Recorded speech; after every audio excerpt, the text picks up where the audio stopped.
Praise the Lord. ஆண்டவரும் இரட்சகருமாய் இருக்கிற இயேசுவின் நாமத்தினாலே அன்பின் வாழ்த்துக்கள். இந்த நாளிலேயும் உங்களை சந்திப்பதிலே மிகுந்த மகிழ்ச்சி அடைகிறேன். பாருங்கள், 2 சாமுவேலின் புஸ்தகம் 18வது அதிகாரம் 9வது வசனம். பாருங்கள், அப்சலோம் தாவீதின் சேவகருக்கு எதிர்பட்டான். அப்சலோம் தாவீதினுடைய மகன். அந்த தாவீதினுடைய மகனுக்கு பயந்து தாவீது பல இடங்களிலே ஓடி ஒளித்து கொண்டிருக்கிறார், பதுங்கி கொண்டிருக்கிறார். அப்போ இங்கே பார்த்தீங்கன்னா, அந்த அப்சலோம் எப்படியாவது தாவீதையும் கொலை பண்ண வேண்டும் என்று சொல்லி தனக்குள்ள ஒரு தீர்மானம் பண்ணுறார். தாவீதை அழிச்சிடணும், தாவீதனுடைய சிங்காசனத்தை அப்சலோம் பிடித்தரணும் அப்படின்னு சொல்லி அப்சலோம் ஒரு தீர்மானம் பண்ணி அப்சலோம் தாவீதுக்கு விரோதமாக எழும்புகிறார். அந்த காரியத்தை தான் நம்ம இங்கே பார்க்குறோம். அப்போ தாவீதின் சேவகருக்கு விரோதமாகவும் தாவீதினுடைய படைத்தலைவர்களுக்கு விரோதமாகவும் அப்சலோம் எழும்புகிறதை நம்ம இங்கே பார்க்க முடிகிறது. இப்போ என்ன நடக்குதுன்னு பாருங்களேன். ஸ்தோத்திரம். எதிர்பட்டான். அப்சலோம் கோவேறு கழுதையின் மேல் ஏறி வரும்போது, அந்த யுத்தத்துக்காக வாகனங்கள் இருக்குது இல்லையா, இதே மாதிரி கோவேறு கழுதையின் மேலே ஏறி வரான். பயங்கர வேகமாக ஓடிக்கொண்டிருக்கிறது. யுத்தம் ஸ்தோத்திரம் நடக்கிறது. அவனுடைய மனதுக்குள்ள ஒரு எண்ணம், இன்றைக்கு நாம் யுத்தம் பண்ணி தாவீதினுடைய சேவகர்களை நாம் வீழ்த்தி விடலாம், அல்லது தாவீதினுடைய சேவகர்களை நாம் அழித்து விடலாம், நாம் ராஜ்யத்தை பிடித்து விடலாம் அப்படின்னு சொல்லி தன்னுடைய மனதுக்குள்ள ஒரு கற்பனை பண்ணி இந்த சேவகர்களை அழிக்கும்படியாக அல்லது அவர்களை வெட்டும்படியாக அவர்களை வீழ்த்தும்படியாக தகப்பனுக்கு விரோதமாக எழும்பி அப்படிப்பட்ட காரியங்களை செய்கிறார். செய்யும்போது என்ன நடக்குதுன்னு பாருங்களேன். கோவேறு கழுதையின் மேல் ஏறி வரும்போது அந்த கோவேறு கழுதை சன்னல் பின்னலான ஒரு பெரிய கருவாலி மரத்தின் கீழ் வந்ததினால், அதாவது ரொம்ப இடைஞ்சலாக இருக்கிற சன்னல் பின்னலாக இருக்கிறதான ஒரு கருவாலி மரத்தின் கீழ் வந்ததினாலே அவனுடைய தலை கருவாலி மரத்தில் மாட்டிக்கொண்டு, கருவாலி மரத்தில் நினச்சிட்டா அவனுடைய தலை மாட்டிட்டு, உங்கள் எதிரிகளை, உங்களுக்கு விரோதமாக எழும்புகிறவர்களை நீங்கள் எதுவுமே செய்ய வேண்டாம். அவங்களுக்கு என்ன நடக்கணுமோ அது தானாக என்ன செய்யும், நடந்து கூடும். இப்போ இங்கே பாருங்கள், அப்சலோமுக்கு ஸ்தோத்திரம். ஒருவேளை அப்சலோமுக்கு விரோதமாக தாவீதின் சேவகர்களை எழுப்பி அப்சலோமை வெட்டியிருக்கலாம், வீழ்த்தியிருக்கலாம்.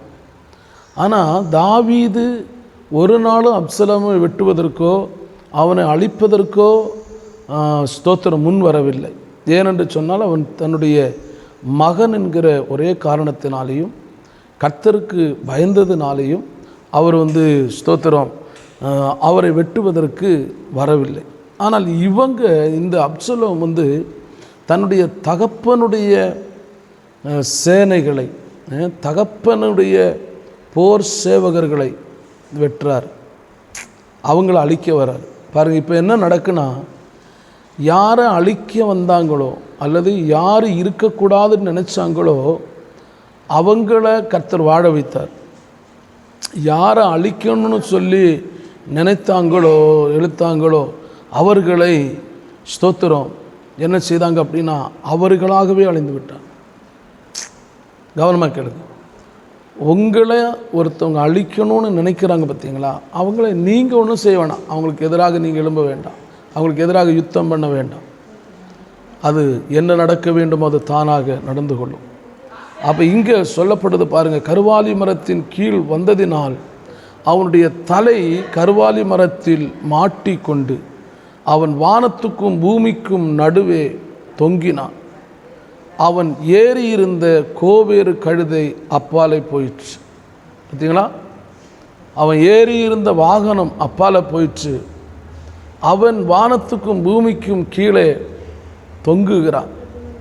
அப்போ அவனா ஆண்டு கொண்டு சாகலை,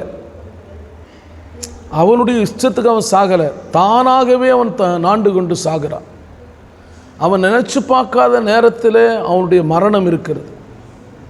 தயவு செய்து கர்த்தருடைய பிள்ளையே, நீதிமான்களுக்கு விரோதமாக எழும்புகிற அந்நியர்களை குறித்து நாம் கவலைப்பட வேண்டிய அவசியம் இல்லை. அவர்களை குறித்து நாம் வேகப்பட வேண்டிய அவசியம் இல்லை. அமைதலாக இருங்க. ஸ்தோத்திரம். உங்களுக்கு போர் சேவகர்கள் இருக்கலாம், உங்களுக்கு ஸ்தோத்திரம் பலம் இருக்கலாம். ஆனாலும் அமைதலாக இருக்கும்போது சத்துருக்களின் கிரியைகளை அழிக்கிறவர். பார்த்தீங்களா, இது சொந்த மகன், தாவீதுக்கு விரோதமாக எழும்பின சொந்த மகன். அங்கே தகப்பன் என்றோ மகன் என்றோ இல்லை. ஒருவேளை தகப்பன் மகனுக்கு விரோதமாக எழும்பலாம், மனைவி கணவனுக்கு விரோதமாக எழும்பலாம். இப்படி எந்த இடத்துல நீதி இல்லாமல் நியாயம் இல்லாமல் தவறு நடக்கிறதோ, எந்த இடத்துல அநியாயம் நடக்கிறதோ, அதை ஆண்டவராகிய தேவன் கண்டிப்பாக நிச்சயமாக அவர் கேட்பார்.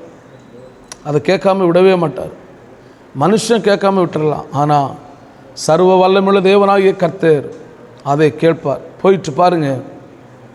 அதை ஒருவன் கண்டு யோபாவுக்கு அறிவித்து, இதோ அப்சலோம் ஒரு கருவாலி மரத்திலே தொங்க கண்டேன் என்றான். பாருங்க, கருவாலி மரத்தில் தொங்க கண்டேன் என்று சொல்கிறான். இந்த செய்தி தாவீதுக்கு போகும்போது தாவீதினுடைய மனநிலைமை எப்படி இருந்திருக்கும் பாருங்க. பரவாயில்ல, என் மகன் எனக்கு விரோதமாக எழும்புனா, அவன் செத்து போயிட்டான், இல்லைனா அவன் மரித்து போயிட்டான் அப்படின்னு சொல்லி அவனுடைய உள்ளம் ஸ்தோத்திரம் சந்தோஷப்படலை. இதுதாங்க ஒரு நிஜமான ஒரு நீதிமானுடைய குணங்கள் அல்லது ஒரு நீதிமானுடைய மனசு. அவன் என்ன சொல்கிறான் பாருங்க, எதிரியாக எத்தனையோ வருஷம் வந்தான், எனக்கு விரோதமாக எழும்பினான், ஸ்தோத்திரம் என்ன அழிக்கணும்னு நினச்சானே, அவன் அழிந்து போயிட்டானே அப்படின்னு சொல்லி அவங்க சந்தோஷப்படலை. ஆனால் அந்த செய்தியை தாவீது கேட்ட உடனே அந்த அப்சலோமுக்காக, என் மகனே அப்சலோமே, என் மகனே அப்சலோமே என்று சொல்லி கதறி கதறி அழுகிறான். அருமை கர்த்தருடைய பிள்ளையே, உங்கள் பிள்ளைகள் ஒருவேளை துன்மார்க்கமாய் வாழ்ந்தாலும், பாவிகளாய் வாழ்ந்தாலும், கர்த்தருக்கு பிரியமில்லாமல் வாழ்ந்தாலும், நீங்கள் அந்த பிள்ளைகள் அழிந்து போக வேண்டும் என்று நினைக்க மாட்டீர்கள். அவர்கள் ஸ்தோத்திரம் மரித்து போக வேண்டும் என்று நினைக்க மாட்டார்கள்.